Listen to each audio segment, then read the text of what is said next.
सृष्टि से पहले अमर ओम नाम था, अमर ओम नाम था, आज भी है और कल भी रहेगा, और कल भी रहेगा। सूरज की किरणों में उसी का तेज समाया है, और चांद सितारों में उसी की शीतल साया है। धरती की गोद में उसी का दुलार था, उसी का दुलार था, आज भी है और कल भी रहेगा। सृष्टि से पहले अमर ओम नाम था, अमर ओम नाम था, आज भी है और कल भी रहेगा। हवा की लहरों में मधुर संगीत उसी का है, फूलों की ओवन में रसीला गीत उसी का है। आकाश जल थल का, आकाश जल थल का वही कलाकार था, वही कलाकार था, आज भी है और कल भी रहेगा। सृष्टि से पहले अमर ओम नाम था, अमर ओम नाम था, आज भी है और कल भी रहेगा। सुख दुख का लम्हा खेल विधाता ने जो रचाया है, ओ बंदे तेरे करने का नक्शा सामने आया है। तेरे पिछले कर्मों का उसी से हिसाब था, उसी से हिसाब था, आज भी है और कल भी रहेगा। सृष्टि से पहले अमर ओम नाम था, अमर ओम नाम था, आज भी है और कल भी रहेगा। तू मत करे इतना गुमान के एक दिन जान निकल जाएगी, तेरी सजी सजाई काया मिट्टी में मिल जाएगी। मुक्ति का एक रास्ता, मुक्ति का एक रास्ता ओम का ही ध्यान था, ओम का ही ध्यान था, आज भी है और कल भी रहेगा, और कल भी रहेगा। जी धन्यवाद, आभार।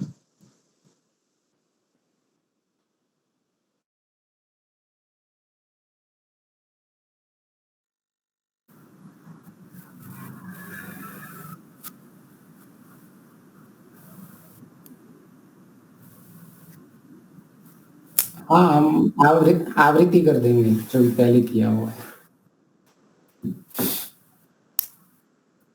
सबको सादर नमस्ते जी। हमारा मुख्य विषय चल रहा है पंच महायज्ञ। हम महर्षि के उस ग्रंथ का अध्ययन कर रहे हैं जिसमें हमारे यज्ञ कर्म करने के लिए मुख्यता है। तो हम जब कहते हैं यज्ञ, तो यज्ञ का मुख्य वो हर एक कार्य यज्ञ कहा जाता है जिसमें ईश्वर का आज्ञा का पालन हो। और उसको महर्षि ने मुख्य 5 श्रेणी में रखा हुआ है। ब्रह्म यज्ञ, देव यज्ञ और बाकी के जो 3 यज्ञ, पितृ यज्ञ, बलिश्व यज्ञ और अतिथि यज्ञ।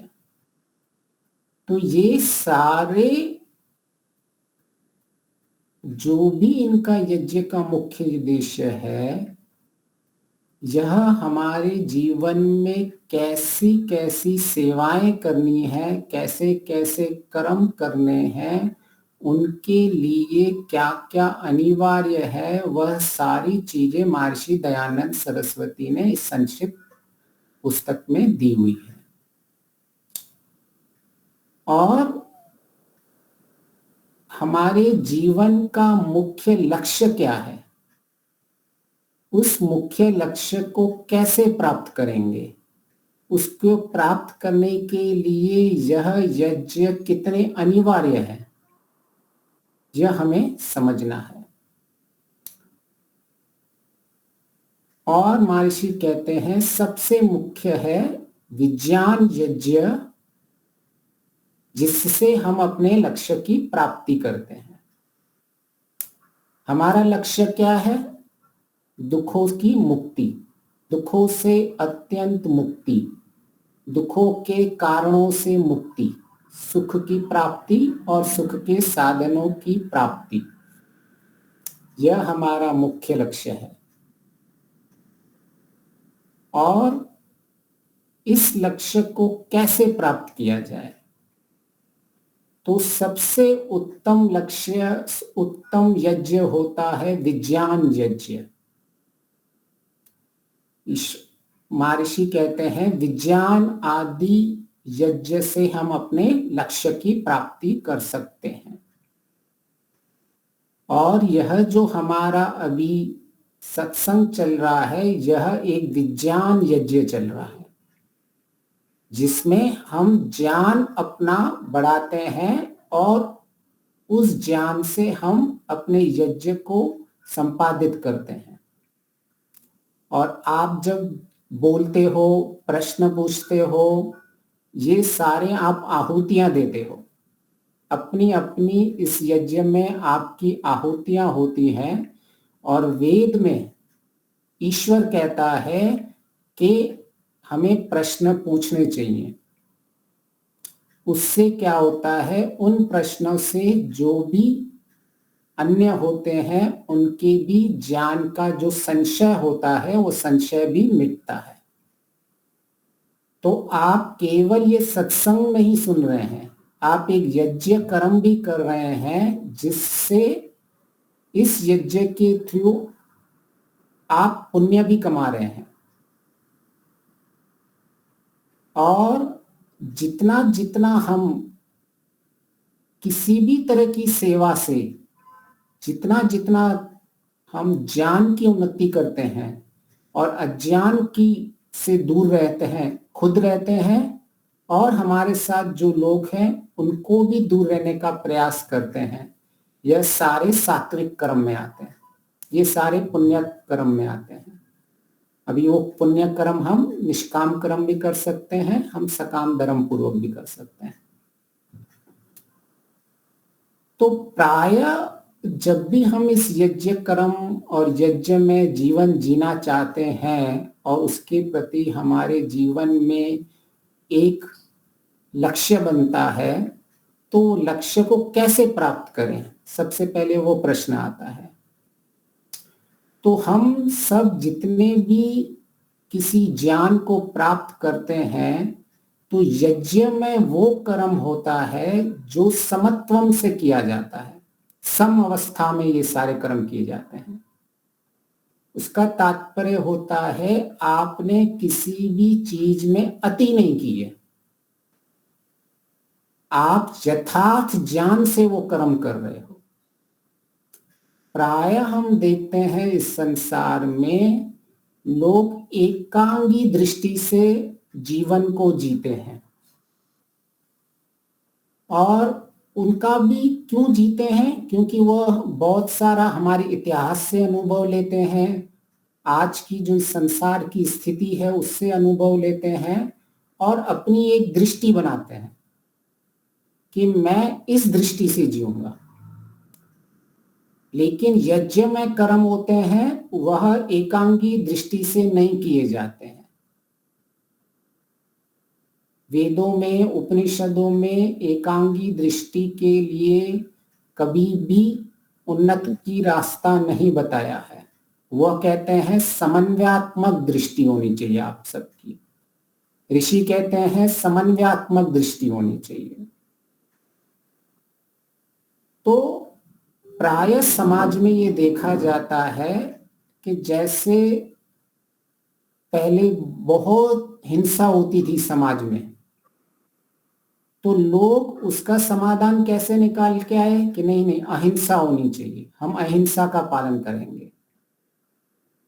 तो जब हिंसा थी समाज में बहुत, तब जो उसका समाधान निकला, हिंसा वो भी एकांगी थी दृष्टि थी, और जब उसका समाधान अहिंसा का निकाला गया तो वो भी एकांगी दृष्टि थी। तो लोगों को लगा कि अहिंसा से सारे ये समाधान हो जाएंगे। ऐसे ही पूंजीवाद की एक दृष्टि थी जिसमें बहुत सारे लोग पूंजीवाद थे, बहुत लोगों ने पैसा इकट्ठा किया समाज से। फिर एक दृष्टि बनी कि उसका समाधान क्या है, समाजवाद, सब एक साथ एक जैसे होने चाहिए। तो ये दोनों अतियां हो रही थी। लोग आज हम समाधान निकालते हैं लेकिन सारे समाधान अति से निकालते हैं। ऐसे ही जब हमारे पिछले हम देखते हैं, हमारा विषय चल रहा है ब्रह्म यज्ञ, ईश्वर की स्तुति, प्रार्थना, उपासना, भक्ति। तो लोगों ने प्राय अपने इतिहास में भी देखा है कि भक्ति के बहुत सारी हानियां हुई हैं।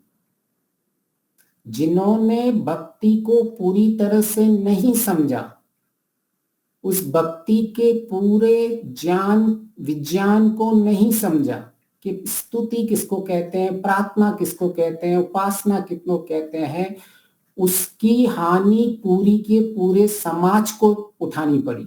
16-16 बार, 17-17 बार अधर्मियों ने हमारे ऊपर हमला किया, हमारे मंदिरों को लूट लिया, हमारे सारे समाज को लूट लिया, देश को लूट दिया। और वो क्या कहते थे, हम ईश्वर के भक्त हैं, ईश्वर देख लेगा। तो ऐसी स्थिति में लोगों के प्रति, भक्ति के प्रति, स्तुति के प्रति, प्रार्थना के प्रति, उपासना के प्रति बहुत घृणा उत्पन्न हो गई। और आज भी जब समाज के कुछ ठेकेदार को हम देखते हैं, कथावाचकों को देखते हैं, या कुछ विद्वानों को देखते हैं, कुछ लोगों को देखते हैं, जो जिस तरह से उन्होंने ईश्वर की भक्ति को समाज में स्थापित किया है, उनसे भी ऐसा प्रतीत होता है कि वो लोगों को पुरुषार्थहीन बना रहे हैं। तो ऐसी स्थिति में जो पुरुषार्थ वाले लोग होते हैं, जो मेहनत वाले लोग होते हैं, जो कर्तव्यों के प्रति समर्पित लोग होते हैं, उनको इन भक्ति से, ईश्वर से, स्तुति से, प्रार्थना से हीन भावना आने लग जाती है। उनको ऐसा लगता है कि ये समाज में सारे लोग ऐसे ही हैं, कि सारे लोगों की जो भक्ति उपासना है वो अज्ञान के रूप में ही है। उनको ऐसा ही लगता है, क्योंकि प्राय वो एक इतिहास को देखते हैं, तो इतिहास में भी ऐसे ही देश का सर्वनाश हुआ। अभी भी वो जहां जहां उनकी दृष्टि जा रही है, उनको ऐसे ही लोग मिल रहे हैं। तो ऐसे व्यक्तियों की विचार और ऐसी ही स्थिति हो जाती है कि ब्रह्म यज्ञ के प्रति उनकी श्रद्धा नहीं बनती है, क्योंकि समाज की स्थिति ऐसी है। लेकिन वो दूसरे यज्ञ बहुत अच्छी तरह करते हैं। उनको देव यज्ञ में उनकी बहुत सारी श्रद्धा होती है, पितृ यज्ञ में उनकी श्रद्धा होती है, वो बड़ों का आदर करते हैं। उनकी अतिथि यज्ञ में बहुत श्रद्धा होती है, विद्वानों की, सन्यासों की उनकी बहुत सेवा करते हैं। उनकी बलिवेश्व यज्ञ में भी बहुत श्रद्धा होती है, वो निर्धनों की, विकलांगों की, गरीबों की बहुत सेवा करते हैं। लेकिन उनकी ब्रह्म यज्ञ में रुचि नहीं बन पाती है। और यह बहुत ही विस्तार से देखा जाता है। जैसे ही उनके सामने प्रार्थना की, उपासना की, स्तुति की बात की जाती है तो उन्हें ऐसा लगता है यह तो कोई दूसरी दिशा में हम जा रहे हैं। तो हमने ब्रह्म यज्ञ को क्यों पहले लिया है? महर्षि दयानंद जी ने ब्रह्म यज्ञ को क्यों पहले लिया? वो पहले दूसरे भी तो 4 यज्ञ ले सकते थे, जो बहुत ही हम कहें कि समझने की दृष्टि से इतने कठिन नहीं है।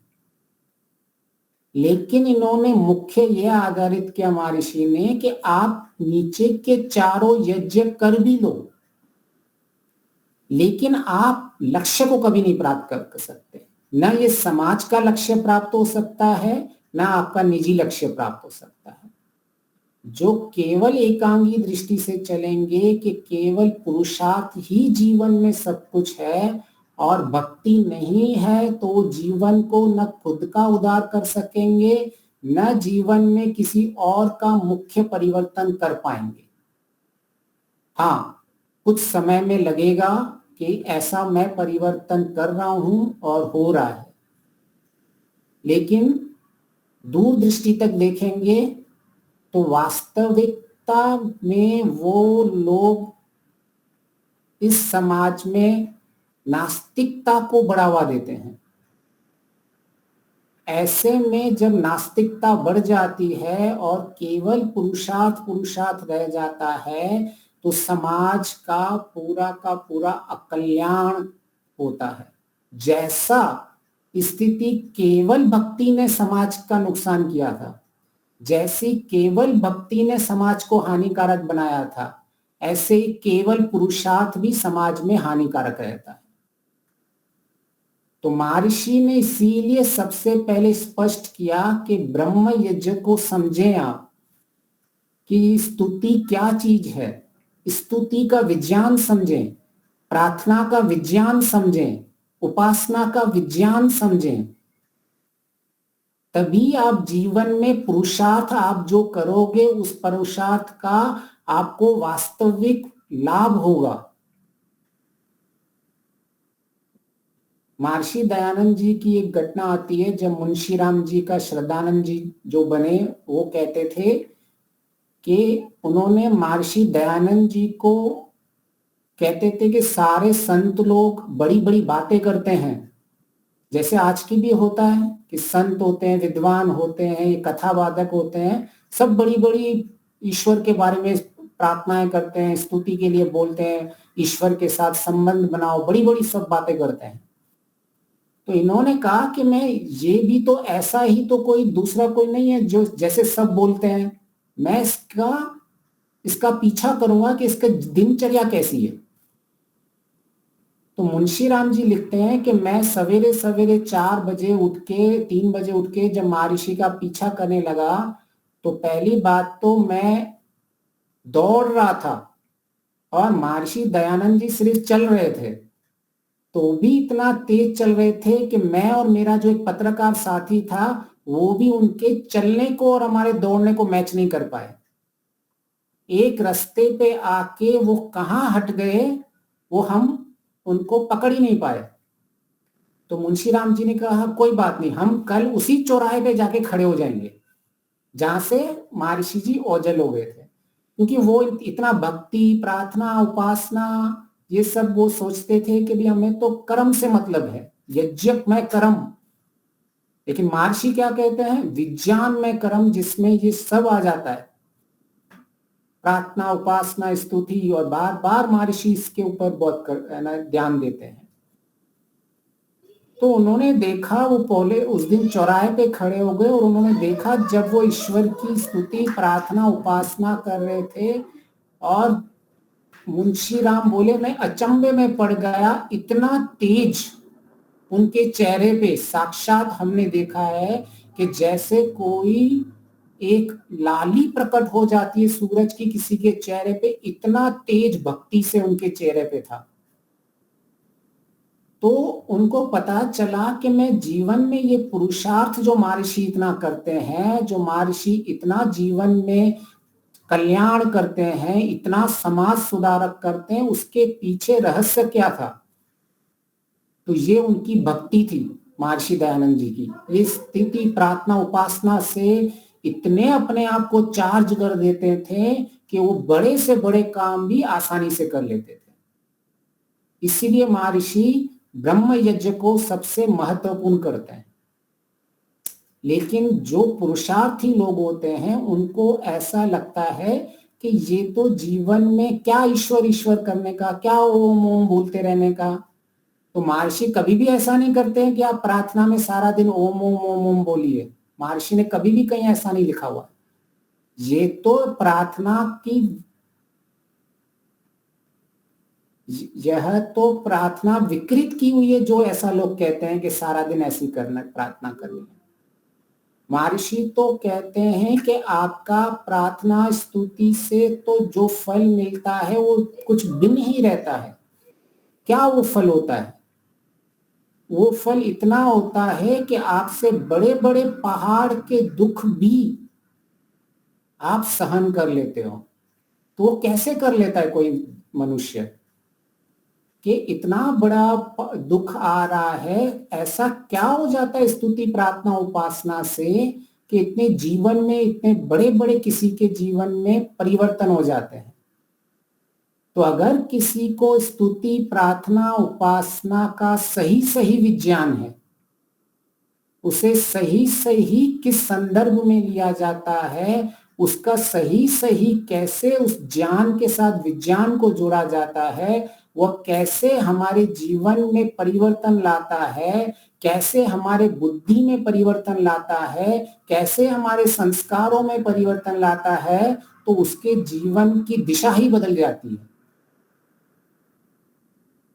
क्योंकि ऐसे बहुत लोग मिलेंगे जो केवल भक्ति भक्ति में करते रहते हैं और उनको देखते ये पुरुषार्थ वाले क्या समझते हैं, ये क्या टाइम पास करते रहते हैं, भक्ति भक्ति भक्ति।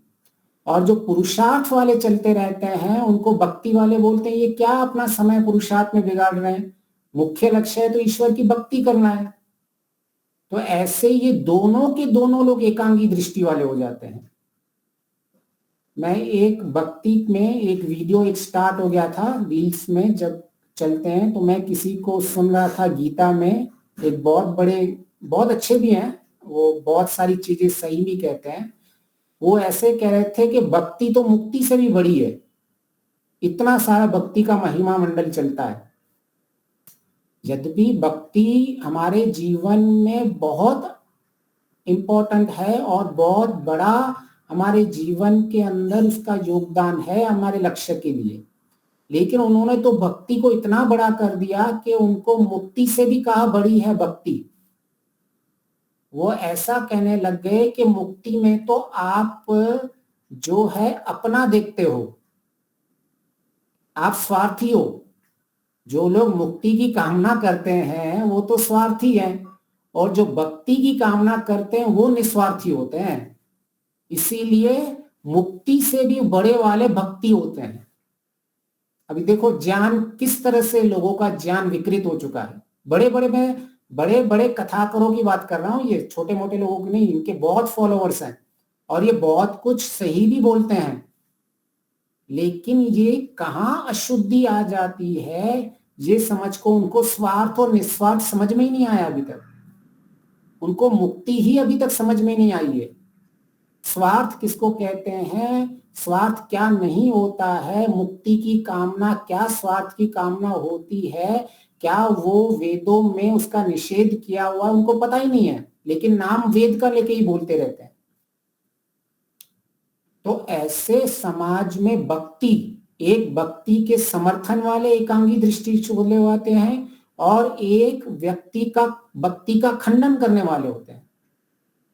दोनों तरह की दृष्टि वाले लोग होते हैं। उनके सामने कोई भी प्रार्थना भक्ति का कोई बात कर ले तो वो कहते क्या आप तो समाज को अलग दिशा में लेके जा रहे हो।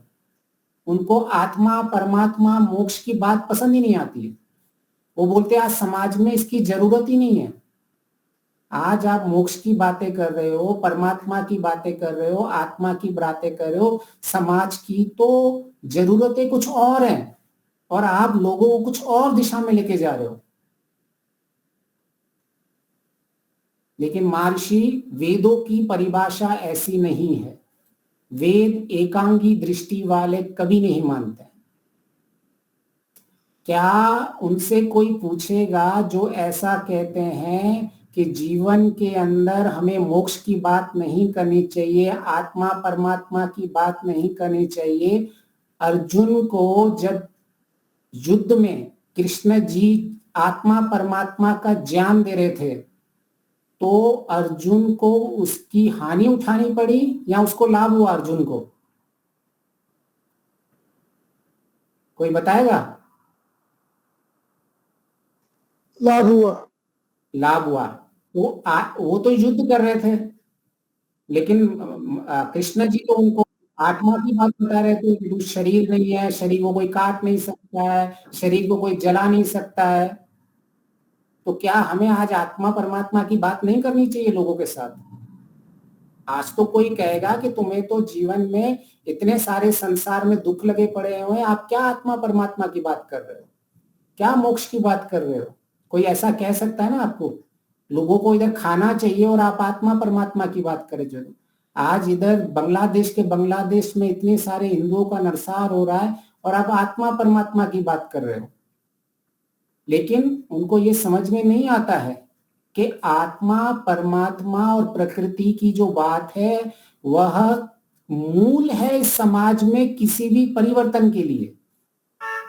अर्जुन कोई आत्मा परमात्मा की बात सुन के युद्ध छोड़ के भाग के नहीं जा रहा है, चला गया। एक्चुअली तो उल्टा हुआ। जब उसको आत्मा परमात्मा का ज्ञान सामने नहीं आया तो अर्जुन भाग के जा रहा था युद्ध से। ऐसा ही हो रहा था ना, बैठ गया था ना जाके कि मैं नहीं लड़ूंगा, ये मेरे तो अपने ही हैं। वो तो धर्म की रक्षा ही नहीं कर पा रहा था। तो अगर आज हमारे समाज में धर्म को स्थापित करना है, समाज में सुधार रखना है, अधर्म का विनाश करना है, तो सबसे पहले आत्मा परमात्मा मोक्ष की बात तो करनी ही पड़ेगी। नहीं तो लोगों के जीवन में सुधार हो ही नहीं सकता। आप बाहर से युद्ध लड़ो, आप बाहर से कोई कर्म करो, आप बाहर से किसी परोपकार करो, आप बाहर से गरीबों की सेवा करो, लेकिन पीछे मूल में जो ईंधन होता है, फ्यूल बोलते हैं ना, इंजन का फ्यूल, वो ये भक्ति से चलता है। वो आत्मा परमात्मा और मोक्ष के ज्ञान से चलता है। लेकिन जो केवल एकांगी दृष्टि होते हैं वो इस दृष्टि को देख ही नहीं पाते हैं, क्योंकि इन्होंने एक ही दृष्टि देखी है कि भक्ति की जो हानि है, जो विकृत भक्ति संसार में हो गई थी, जो विकृत भक्ति थी, उस विकृत भक्ति को ही वो भक्ति मानते हैं और कहते हैं इससे अच्छा तो भक्ति नहीं करना। और हो सकता है ऐसी लोगों की दृष्टि हो जाए, क्योंकि आज समाज में भक्ति का इतना विकृत रूप आया हुआ है।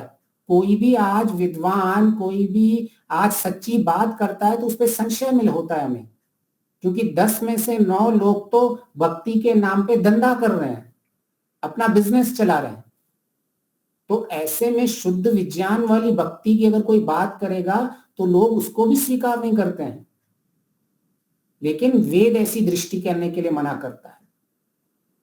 यज्ञ में कर्म नहीं होगा वो आपका। आप साधारण कर्म कर लो, पुरुषार्थ कीजिए, बहुत पुरुषार्थ कीजिए, भक्ति को हटा दीजिए जीवन को और साधारण कर्म कीजिए, और जब स्थिति बन जाए तो यज्ञ कर्म कीजिए। यज्ञ कर्म करेंगे तो आपको समन्वय दृष्टि लगानी पड़ेगी। यज्ञ कर्म करना है जीवन के अंदर तो कोई अग्निहोत्र केवल यज्ञ कर्म नहीं होता है। ज्ञान कितना है, विज्ञान कितना है, शुद्ध ज्ञान कितना है, शास्त्रों की आधी अधूरी बातें पता है या शास्त्रों की विस्तृत बातें पता है? आज हम आधी अधूरी बातें एक जगह से सुनते हैं, उनको समझते हैं और अपने निर्णय ले लेते हैं। और ये बहुत ही विस्तार हो रहा है इसका। यह दृष्टि बहुत ही व्यापक हो रही है। 2 दृष्टियां सब जगह बन रही है। एक भक्ति प्रधान है और एक पुरुषार्थ प्रधान है, और दोनों आपस में टकराते रहते हैं। एक कहेगा भक्ति मुक्ति से भी बड़ी, और एक कहेगा कि जब कर्म का फल ईश्वर ने मुझे देना ही है तो मैं भक्ति क्यों करूं। आता ऐसा बुद्धि में आएगा, क्योंकि वो पुरुषार्थ कर रहा है। उसको लगेगा कि मेरे जीवन के अंदर कुछ चीज गलत आ रही है, तो क्या हम उस चीज को फेंक देते हैं? अगर चावल में कुछ कंकर आ गए तो टिपिकली आप क्या करती हो? चावल फेंक देते हो? कंकर निकाल के फेंकना होता है ना। लेकिन हमारी दृष्टि ऐसी नहीं होनी चाहिए कि हम नकारात्मक हो जाए कि अरे ये तो सारा इसमें तो है, मैं चावल ही फेंक दूं, चलो मैं अभी गेहूं खाना स्टार्ट कर दूंगा। आज भक्ति की जो विकृत स्थिति है, इससे कारण लोगों की भक्ति से श्रद्धा ही चली गई है।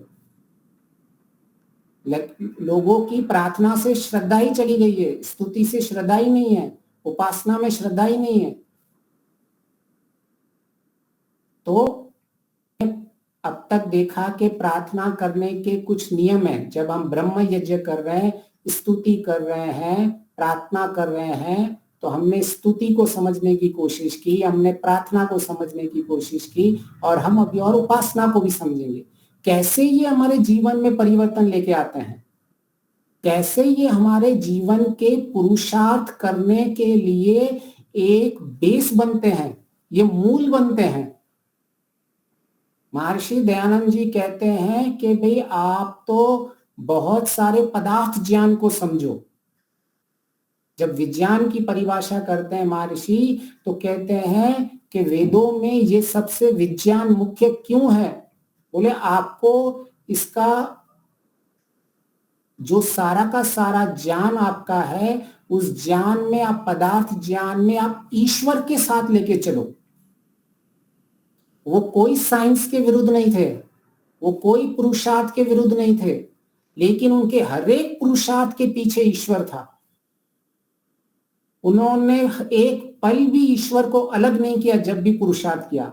बहुत समाज का सुधार किया उन्होंने, देश का सुधार किया, स्वतंत्र क्षेत्र बना उसमें उनका सुधार का योगदान है। ऐसी कौन सी जो चीज है जिसमें उन्होंने सुधारता नहीं की,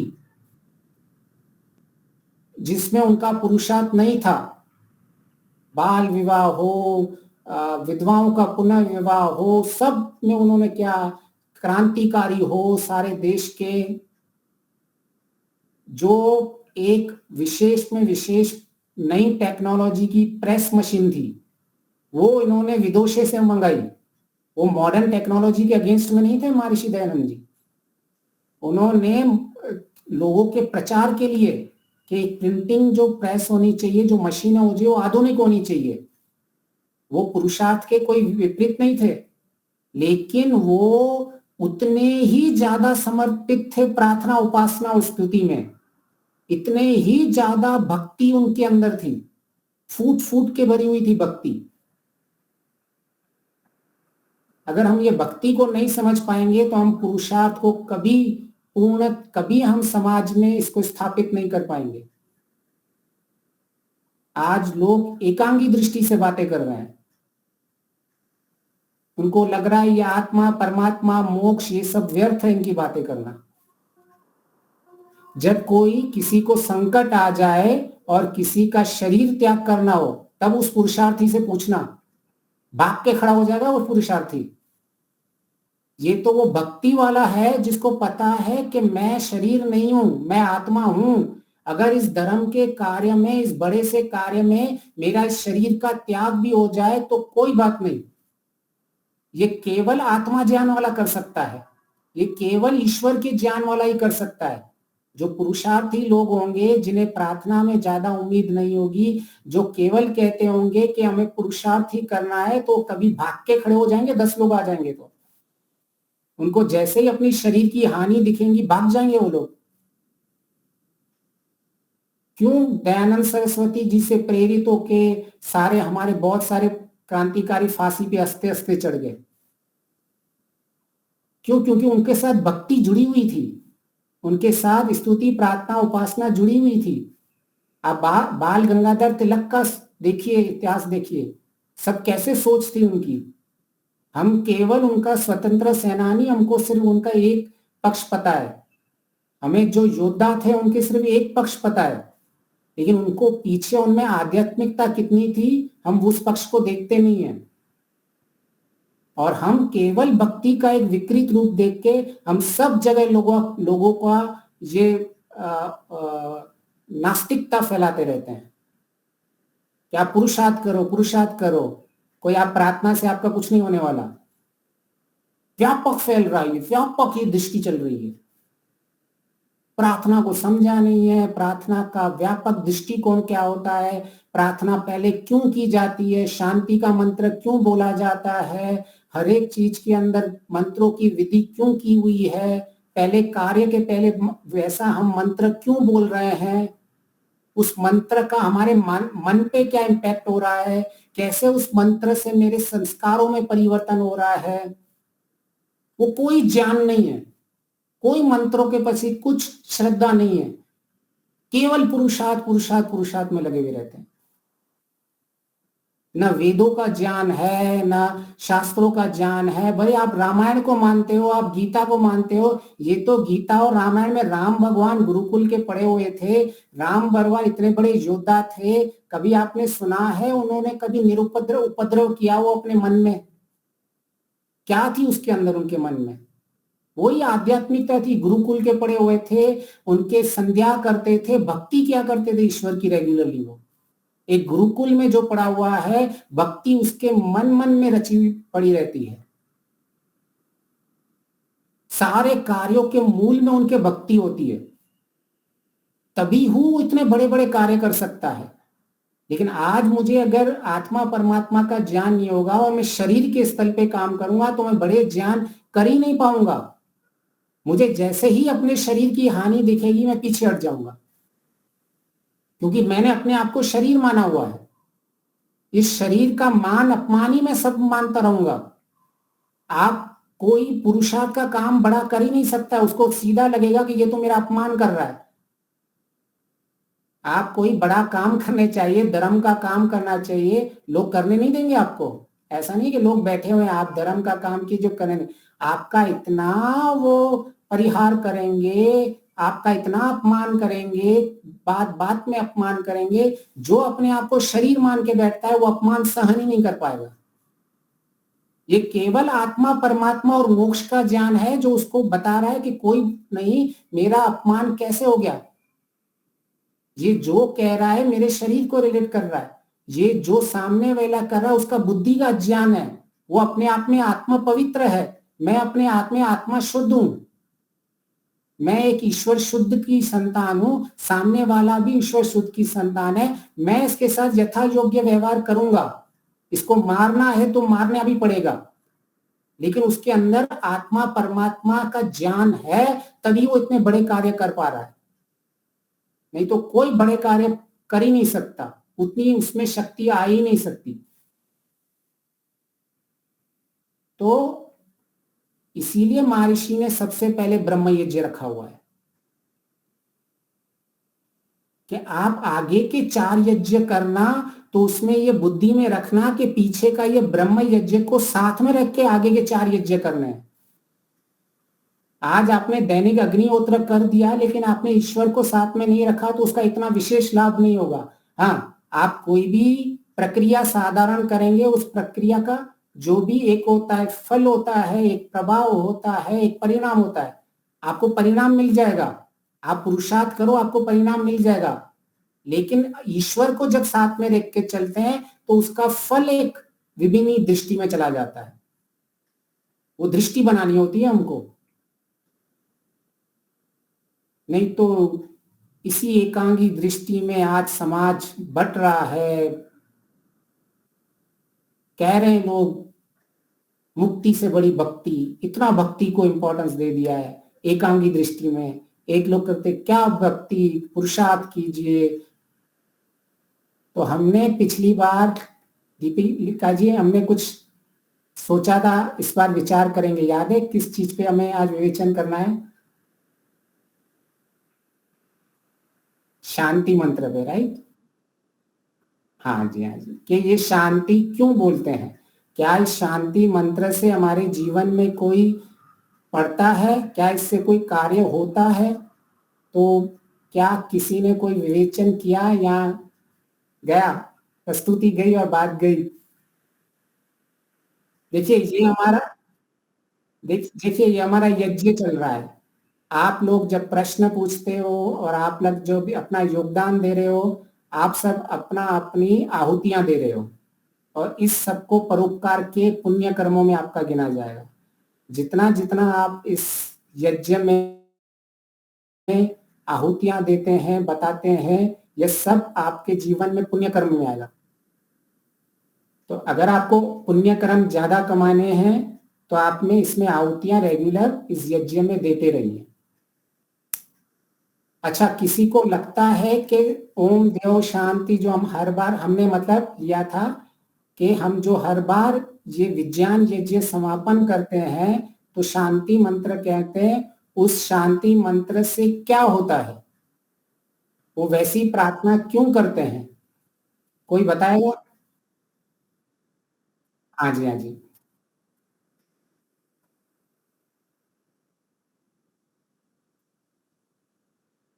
हम्म हम्म हम्म हम्म हम्म हम्म हम्म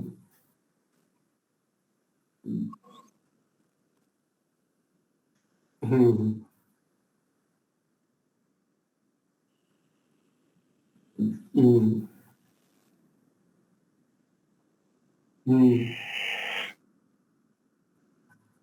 हम्म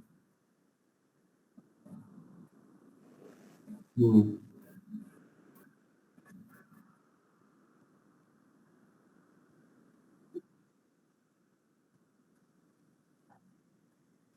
हम्म।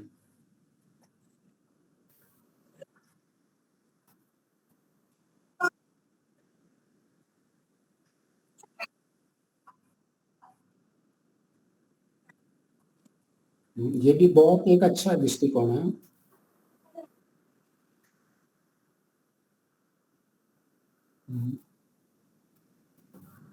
जो हमें अंदर से शांत करता है। बहुत बढ़िया, बहुत बढ़िया। आपने ये एक बहुत अच्छा दृष्टिकोण है। देखिए वेद मंत्र होते हैं, उनके भी 3 तरह के दृष्टिकोण हो सकते हैं किसी भी वेद मंत्र के। तो हम वो दृष्टिकोण हमारे किस तरह से हम लेते हैं और उनको कैसे हमारे जीवन में उसका प्रयोग होता है, उसको हम कैसे सकारात्मक लेते हैं, हम वो अपनी एक बुद्धि से समझने की कोशिश कर सकते हैं। और सीधा सीधा वेद मंत्र का ऋषियों का जो भाष्य है, ऋषियों ने जो अर्थ किया है, उसको हम सबसे पहले प्राथमिकता देते हैं। तो यह भी एक दृष्टिकोण है और इसको हम और अच्छा बनाएंगे, इसको और हम इवॉल्व करेंगे, इसको और क्या क्या ऐड कर सकते हैं। किसी और को कुछ इसमें योगदान देना है इस यज्ञ में? शांति मंत्र का कैसे लाभ होता है? परमात्मा ने जो जो पंच महाभूत या सृष्टि की रचना की है, ये हाँ जितने जितने पदार्थ कार्य कर रहे हैं, वो सभी पदार्थ अपने नियम के अंदर नियमानुसार जो गति प्रदान कर रहे हैं, वैसी गति प्रदान करके समाज और प्राणी मात्र का कल्याण कर रहे हैं। यही भावना इस मंत्र में व्यक्त की है। सिर्फ शांति बोलने से शांति नहीं हो जाती। परमात्मा ने जो नियामक के रूप में शुरू में जो व्यवस्था उनको दी है, उनको कार्य करने के लिए जो गति दी है, जो विज्ञान बड़ा दिया है, वैसा ही बना रहे जिससे समाज में संसार में कल्याण हो पाए। बहुत बढ़िया, ठीक है, ठीक है। तो हम इसके भिन्न भिन्न दृष्टिकोण से इसको समझने की कोशिश करेंगे। जैसे हम कहते हैं ये हमारा विज्ञान यज्ञ है और इस प्रस्तुति में हम शुद्ध ज्ञान की ओर जाते हैं और इसको गहराई में समझने की कोशिश करते हैं कि हम कोई भी प्रार्थना क्यों करते हैं, कोई कार्य से पहले करें या कार्य के बाद में करें, उसका मुख्य उद्देश्य क्या है, हम इनको समझने की कोशिश करेंगे। तो प्रार्थना के नियम तो हम सब पहले समझ चुके थे कि हमारे प्रार्थना के नियम क्या हैं। प्रार्थना केवल धर्मयुक्त प्रार्थना ही होनी चाहिए, जो अधर्म की प्रार्थना कभी नहीं होनी चाहिए। प्रार्थना उपरांत पुरुषार्थ होना चाहिए कि आपका अगर प्रार्थना कर रहे हो तो आप पुरुषार्थ उस प्रार्थना के अनुरूप करने वाले हो या आपने पुरुषार्थ कर दिया है और अभी प्रार्थना कर रहे हो, जिसके अंदर प्रयत्न और पुरुषार्थ मुख्य रहता है। दूसरा, आपके अगर पुण्य कर्म आपने किए हुए हैं, क्योंकि आप इस पुरुषार्थ से पुण्य कर्म करते हो, ईश्वर न्यायकारी है, इसलिए वो उस प्रार्थना का फल देता है।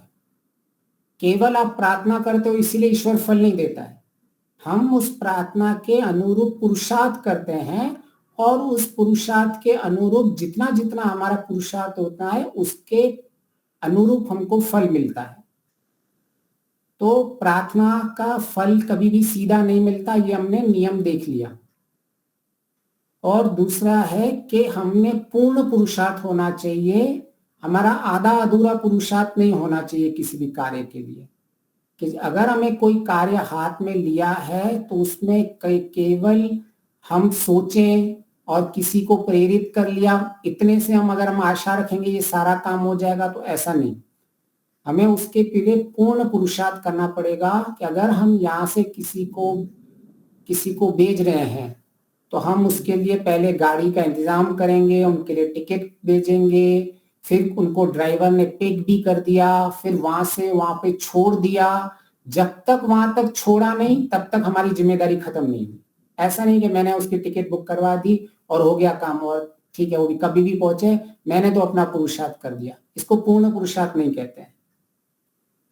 चौथा नियम है कि पूर्ण पुरुषार्थ की क्षमता नहीं है और पुण्य कर्म भी नहीं है, हमारा सामर्थ्य कम है, लेकिन जितना भी सामर्थ्य है हमारा उतना हमने पूर्ण सामर्थ्य दिया। मैं एक बहुत बड़ा धर्म का काम करना चाहता हूं, मैं इस संसार में परिवर्तन का काम करना चाहता हूं और मेरे पास अभी इतना सामर्थ्य नहीं है, लेकिन जितना भी सामर्थ्य है मैं पूरा लगा रहा हूं। मैं भले अकेला ही हूं और इसके पीछे हजारों लोगों की जरूरत हो, लेकिन मैं अकेला जितना कर सकता हूं उतना अकेला कर रहा हूं, तो ईश्वर तो भी सहायता करता है। यह भी एक नियम है कि आपके पास उतना पूरा सामर्थ्य नहीं है इतने बड़े काम करने का, लेकिन जितना आपकी सामर्थ्य है आप उतना कर रहे हो तो आप उसमें आगे बढ़ोगे। कभी कभी हम बहुत निराशावादी हो रहे हैं कि समाज में तो कोई इतनी सारी कुरीतियां चल गई हैं, समाज में ऐसा हो रहा है, समाज में वैसा हो रहा है, आज कोई काम नहीं कर रहा है, इतने नकारात्मक हम हो जाते हैं तो हम पुरुषार्थ के बाद प्रार्थना करना ही छोड़ देते हैं और पुरुषार्थ करना ही छोड़ देते हैं। लेकिन जितना भी हमारा स्तर हो उस स्तर को आप धीरे धीरे बढ़ाते जाइए। आज आप 1 से 2 होंगे, 2 से 3 होंगे, 3 से 4 होंगे, ज्यादा से ज्यादा समय लगेगा, लेकिन आपको जितनी जितनी पुरुषार्थ कर रहे हो, जितना जितना उस व्यवस्था में पॉसिबल है उतनी उतनी आपको सहायता मिलती रहेगी। तो अगर हमें ये स्पष्ट है प्रार्थना के नियम, तो अभी प्रार्थना के फल कैसे मिलते हैं ये हमें स्पष्ट होना चाहिए। तो प्रार्थना के जो हमें फल मिलते हैं वो सबसे पहले जो भी हम प्रार्थना करते हैं, यह प्रार्थना एक दुष्ट व्यक्ति कर रहा हो या एक सज्जन व्यक्ति कर रहा हो, इसमें सबसे पहले भिन्नता आ जाती है। अगर कोई दुष्ट व्यक्ति प्रार्थना कर रहा है जो अज्ञानी है, तो उसे तो पता ही नहीं है कि ये प्रार्थना का फल क्या होता है। वो कितनी भी प्रार्थना करता रहे उसको पता ही नहीं है कि मुझे इसके लिए क्या प्रयत्न करना है, क्या पुरुषार्थ करना है। तो ऐसी प्रार्थनाएं कभी भी सफल नहीं होती। ऐसी प्रार्थनाओं को अज्ञानी प्रार्थना कहते हैं। जो लोग ऐसी प्रार्थनाएं करते हैं वो अज्ञान में रहते हैं। तो हमें वहां यह नहीं बोलना है कि देखो तुम प्रार्थना नहीं करो इसका फल नहीं पड़ेगा। हमें यह बताना है कि यह आपका ज्ञान है कि इसके पीछे आपका पुरुषार्थ नहीं है। उसमें प्रार्थना में कोई कमी नहीं है, लेकिन वो प्रार्थना के पीछे ज्ञान में कमी है। इसीलिए महर्षि दयानंद सरस्वती जी मुक्ति के प्रसंग में कहते हैं कि कर्म और उपासना भी अविद्या है,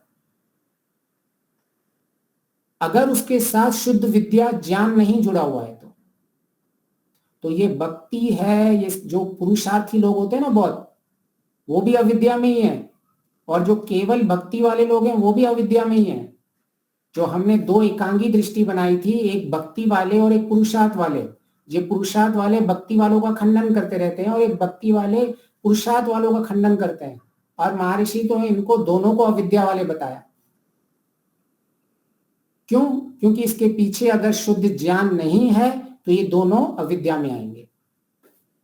तो हमें ये स्पष्ट होना चाहिए कि जब मैं प्रार्थना कर रहा हूं और जब मैं इसका खंडन कर रहा हूं तो क्या मेरे पास शुद्ध विज्ञान है इस प्रार्थना का खंडन करने से पहले।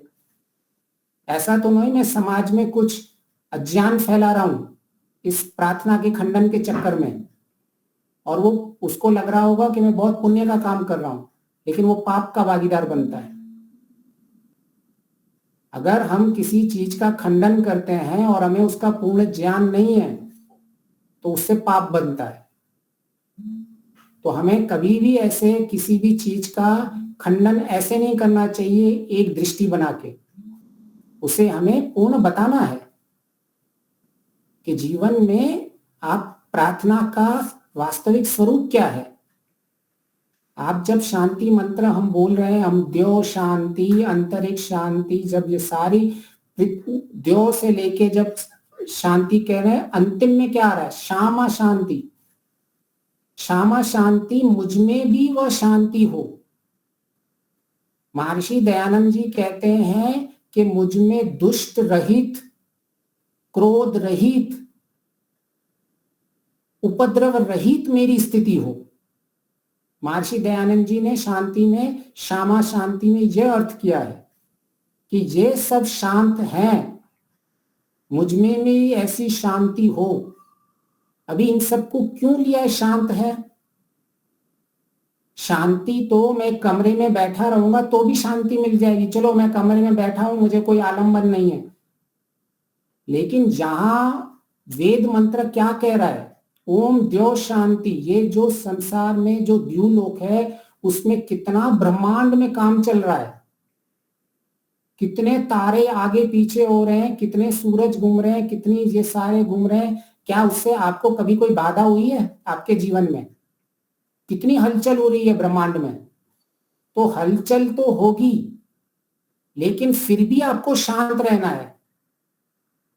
आपको उपद्रवता की स्थिति आएगी, लेकिन फिर भी आपको शांत रहना है। आपको क्रोध की स्थिति आएगी, लेकिन फिर भी आपको शांत रहना है।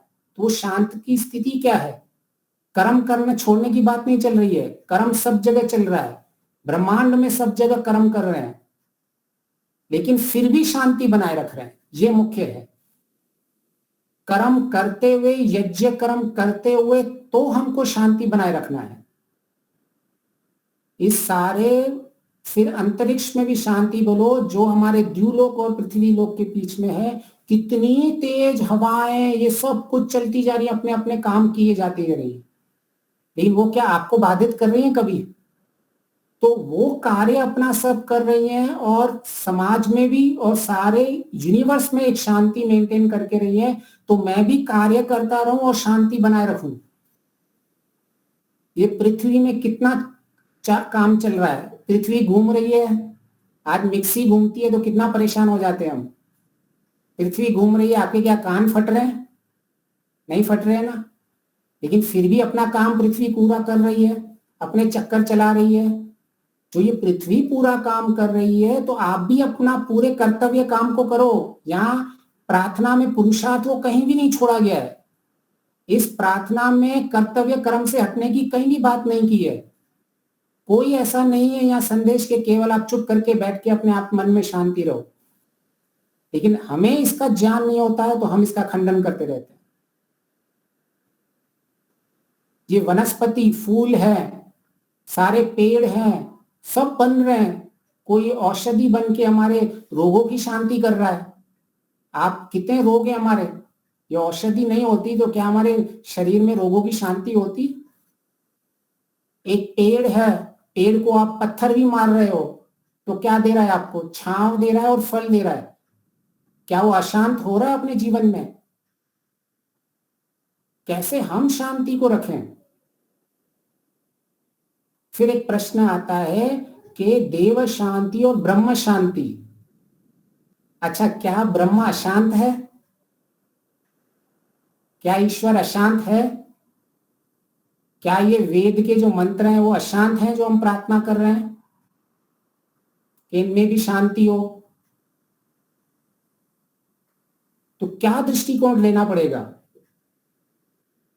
ज्ञान नहीं होगा तो हम भिन्न भिन्न दृष्टिकोण लेके चलेंगे और ऐसे ही खंडन मंडन में अपना पाप बनाते रहेंगे और हमें ऐसा लग गया मैं तो बहुत पुण्य काम कर रहा हूं। तो हमें बहुत सतर्क रहना पड़ता है। कभी भी कोई वेद की परिभाषा कर रहा है और आप उसको बोल रहे हो ऐसा नहीं है और आपके पास उसका पूर्ण उत्तर नहीं है, तो हमें बहुत सतर्क रहता है। आप सबको एक ही श्रेणी में नहीं रख सकते। तो हमारे जीवन के अंदर ब्रह्म शांति का अर्थ होता है, अगर ब्रह्म को विकृत रूप से आपने समझ लिया अज्ञान के कारण, तो आज अशांति फैल रही है ना, मूर्ति पूजा से अशांति फैल रही है। कितना ब्रह्म के नाम पे आज लोग लड़ रहे हैं। अगर शुद्ध ज्ञान नहीं होगा ब्रह्म का तो अशांति होगी होगी। उसका कारण लोग समझेंगे कि ब्रह्म है, कि ईश्वर अशांत नहीं, अज्ञान के कारण हम ईश्वर के नाम पे लड़ रहे हैं, इसीलिए अशांति हो रही है। तो हम ईश्वर के नाम पे भी न लड़ें, हम ईश्वर का सही रूप समझें, हम ब्रह्म का सही रूप समझें तो शांति होगी ही होगी। आज कितने युद्ध लड़ रहे हैं, सब ईश्वर के नाम पे लड़ रहे हैं ना, मेरा अल्लाह ऐसा बोल रहा है, मेरा वैसा बोल रहा है, सब उसी पे लड़ रहे हैं। तो ऐसा ब्रह्म को अगर विकृत रूप से समझेंगे तो ये अशांति पैदा करेगा। इसीलिए हम सब लोग ऐसा अपना अपना प्रयत्न करें कि सबको ईश्वर का सही स्वरूप बताएं तो शांति स्थापित होगी। मैं एक जने को बताऊंगा, आप 2 जने को बताओगे, आप 5 लोगों को बताओगे, ऐसे ऐसे ऐसे करके अपने लेवल पे पुरुषार्थ करते रहिए तो ब्रह्म की वजह से जो अशांति आई हुई है उसमें भी शांति होगी, जो अज्ञान के कारण है। देव शांति, वेदों की शांति, कि भाई वेदों में भी शांति हो। क्यों ऐसा कहा गया है? क्योंकि वेद मंत्रों को आज विकृत तरह से पेश किया गया है। आज वेद मंत्रों की परिभाषा सही नहीं पता है लोगों को। आज वेद मंत्रों को लोग भिन्न भिन्न प्रकार से अपने मतलब के हिसाब से उसका समाधान निकाल रहे हैं। तो उसमें भी शांति के लिए हमें ज्ञान प्राप्त करना पड़ेगा, विशेष ज्ञान प्राप्त करना पड़ेगा। जैसे ये वेद मंत्रों का सही सही ज्ञान सबके पास पहुंचे, जिससे लोगों के जीवन में शांति आए। इस तरह से ये देव भी हमको शांत करने होते हैं। हमारा सब में पुरुषार्थ करना होता है। आज हमने एयर पोल्यूशन करके रखा है तो अंतरिक्ष भी प्रदूषण हो चुका है। तो हमें अपनी तरफ से योगदान देना है कि मैं यज्ञ कर रहा हूं, मैं ऐसी गाड़ी चला रहा हूं, मैं पेड़ पौधों को लगा रहा हूं, ये सारे कार्य करूं जिसे अंतरिक्ष में शांति हो। तो ना हम पेड़ पौधे लगा रहे हैं, ना हम एयर पोल्यूशन को कम कर रहे हैं, ना आज तो आप युद्ध जो देखोगे वो द्यूलोक में भी चल रहा है, सैटेलाइट युद्ध चल रहा है। कितना हम सैटेलाइट के पीछे भी, जो ग्लोबल वार्मिंग चल रही है, सैटेलाइट में इश्यूज चल रहे हैं, ये सब हमारी ही अशांति क्रिएट की हुई है। तो हम जो लोग जिस जिस जगह पे हैं, हम अपना अपना शांति के लिए योगदान भी दे सकते हैं तो शांति होगी। तो इसके एक दृष्टिकोण कहा मैंने कि इसमें पहले से ही शांति है, मैं और अपने मन में मैं शांति करूं। न मेरे में उपद्रवता आए, न मेरे जीवन के अंदर कभी भी क्रोध आए, न मैं दुष्ट प्रवृत्ति आए। एक तो वो है। दूसरा, मेरा योगदान इनकी शांति में भी मेरा योगदान हो। जो मनुष्य के कारण ये विचलित हो रही है, तो इसकी दोनों दृष्टिकोण से हमारा पुरुषार्थ ही होगा। तो अगर हमें ये प्रार्थना से समझना पड़ेगा कि हर एक प्रार्थना हमारे बुद्धि में संस्कारों में परिवर्तन करती है। कि मैं जब प्रार्थना करता हूं कोई चीज का, उसके बाद जब मैं पुरुषार्थ करने वाला हूं, या मैंने पुरुषार्थ कर लिया है, मैं प्रार्थना उसके बाद कर रहा हूं, तो मेरे बुद्धि में संस्कार बन रहे हैं और वो संस्कार, सकारात्मक संस्कार मेरे को प्रेरित कर रहे हैं मेरे जो क्लिष्ट संस्कार है उनको हटाने के लिए। तो प्रार्थनाओं का केवल बाहर से नहीं देखा जाता है कि प्रार्थना से मानसिक में कैसे संस्कारों में परिवर्तन होके कितना फायदा होता है। वो भक्ति से वो केवल वो संस्कार वाला समझ पाएगा कि मैंने इसकी प्रार्थना की, मैंने अपना भले 1% प्रयास किया, 90% मेरी बुद्धि में संस्कारों में परिवर्तन कर रहा हूं मैं। तो जिनको बुद्धि का ज्ञान होगा, बुद्धि का विशेष ज्ञान होगा, मस्तिष्क कैसे काम करता है, इसके अंदर कैसे एक एक संस्कार बनता है, कैसे मेरी प्रार्थना से संस्कारों में परिवर्तन हो रहा है। बाहर से आपका शून्य हो सकता है कार्य। ऐसे भी कोई स्थिति आ सकती है कि आपका बाहर से कार्य बिल्कुल शून्य हो गया हो और यहां आप कर ही नहीं सकते हो, लेकिन अंदर से आपके संस्कारों में विशेष परिवर्तन हो गया। आपकी ऐसी भावना बन रही है कि मैं लोगों के लिए, मैं अंतरिक्ष के लिए अच्छा काम करूं, मैं लोगों के लिए अच्छा काम करूं, पृथ्वी में अच्छा काम करूं, पेड़ पौधे इन लगानों में मैं प्रवृत्त हूं। तो आप उस जगह में आपकी प्रवृत्ति बनती है। काम के पहले ये बुद्धि में प्रवृत्ति सबसे ज्यादा इंपॉर्टेंट है। ये इच्छा का बनना, शुद्ध इच्छा का होना, उस शुद्ध इच्छा को बनाए रखना, बहुत सारा काम होता है भक्ति में। भक्ति के विज्ञान को नहीं जानेंगे, उसके साइंस को नहीं समझेंगे कि कैसे विज्ञान जुड़ा हुआ है, तो ये भक्ति हमें कभी भी सही दिशा में नहीं लेके जाएगी। उसके विज्ञान को समझना होता है, उसका स्वरूप क्या है, कैसे मेरे सारे कर्म उससे रिलेटेड हैं, कैसे मेरे मस्तिष्क में एक एक न्यूरॉन बन रहा है, एक एक सेल बन रहा है, कैसे ये आपस में कनेक्ट हो रहे हैं, कैसे मेरे प्रार्थना से वो एक्टिवेट हो रहे हैं। ये तो अभी उसको हम अगली कक्षा में जाएंगे, अभी हो गया। लेकिन मैं सिर्फ इतना कहता हूं, हम एकांगी दृष्टि के कभी नहीं हो, क्योंकि प्राय हम कुछ ज्ञान को प्राप्त कर लेते हैं और हम एकांगी दृष्टि वाले हो जाते हैं। वो यज्ञमय कर्म नहीं होते हैं। हम पंचपा यज्ञ विधि में स्पष्ट समझ लें कि यज्ञमय कर्म किसको कहते हैं, नहीं तो हम ऐसे ही कर्म करते रहेंगे और हमें विशेष लाभ नहीं होगा। तो और इसको आगे बढ़ेंगे, जब जब समय मिलेगा इसको और भी आप भी चिंतन मनन कीजिए, इस यज्ञ में अपनी आहुति डालिए और कोई भी प्रश्न उठे तो आप पूछिए। सबका बहुत बहुत धन्यवाद। बहुत अच्छा हो।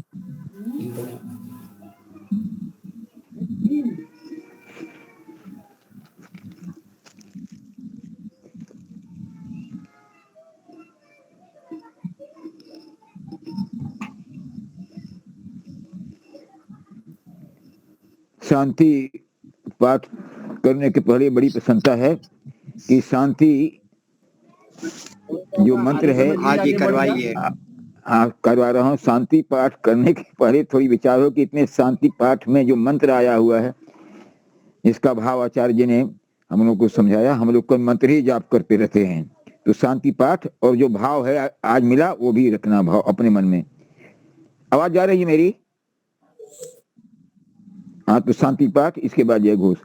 ओम ध्यो शांति अंतरिक्षं शांति पृथ्वी शांतिरापः शांति रोषधयः शांतिर्विश्वे देवा शांतिर्ब्रह्म शांति सर्वं शांति शांतिरेव शांति सामा शांतिरेधि। ओम शांति शांति शांति। जय घोष। जो बोले सो अभय। धर्म सनातन वैदिक धर्म की जय। मर्यादा पुरुषोत्तम भगवान राम की जय। योगीराज भगवान कृष्ण की जय हो। व्याकरण सूर गुरु बिरजानंद की, जय हो। युग प्रवर्तक महर्षि दयानंद सरस्वती की, जय हो। भारत माता की, जय हो। गौ माता की, जय हो। देश के अमर शहीदों की, जय हो। वेद की ज्योति, चलती रहे। पहुंचे ओम का झंडा, ऊंचा रहे, आर समाज, अमर रहे, अमर रहे। सत्यार्थ प्रकाश, अमर रहे। प्रणव ध्वनि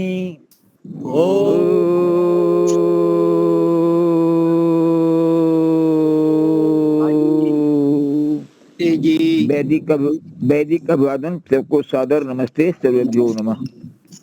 सर्वेभ्यो नमः। हाँ, यहाँ मैं अपनी टीम के साथ, हमारे आर्य बंधु है, अधिकारीगण है, ब्रह्मचारी मुनि जी सब है, तो हम वडोदरा में आए हुए हैं। आज संस्कार विधि महर्षि दयानंद ने पूर्णाहुति की थी, तो उस क्षेत्र देखने के लिए जा रहे हैं। अभी महाराणा जो अपने महाराजा थे बड़ौदा के, तो उनके महल में गए थे सम्मति लेकर, और महारानी से आज अभी मुलाकात हुई और उनसे बात की कि ऐसा कोई स्मारक यहाँ बनाया जाए जहाँ महर्षि दयानंद ने संस्कार विधि की पूर्णाहुति इस क्षेत्र में कड़क बाजार जहाँ है वहाँ हुई, तो उसको मिलने के लिए हम गए थे। अभी वहाँ देखने के लिए वो जा रहे हैं। तो हमारा ये प्रत्यक्ष ऑनलाइन नहीं, ऑफलाइन काम चल रहा है, तो बहुत बढ़िया आप सब चला रहे हैं। केवल मैंने आपको जानकारी देने के हेतु अभी निकल गया है। धन्यवाद। बहुत